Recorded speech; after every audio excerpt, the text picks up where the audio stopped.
رستوں میں کچہریوں کے، جو عدالتوں کے چکر لگا لگا کے تھک گئے، جن کی اولادیں تڑپ اٹھیں، مکان بک گئے، انہوں نے اپنے حقوق کیا لینے تھے، ان کی تو باقی چیزیں بھی چلی گئیں۔ فرمایا خرچہ بتا کتنا ہوا؟ عرض کی حضور 60 دینار تقریباً۔ فرمایا اسے مال خزانہ سے 60 دینار بھی دو۔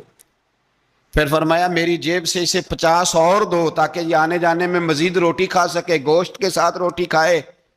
اور پھر فرمایا معاف کر دینا، حکومت عمر بن عبدالعزیز کی تھی پر تجھے بڑی تکلیف اٹھانی پڑی، اذیت اٹھانی پڑی۔ یارو اس رنگ میں اس شخص نے حکومت کی، اس انداز میں، اور سب سے بڑھ کر بنو امیہ میں سے تھے، لیکن میرے رسول پاک کی اولاد سے جو پیار، حضور کی نسل سے، کسی نے آپ کے سامنے کہہ دیا، امام جلال الدین سیوطی نے اس کو لکھا ہے، کسی نے عمر بن عبدالعزیز رضی اللہ تعالیٰ عنہ کے سامنے کہہ دیا یزید امیر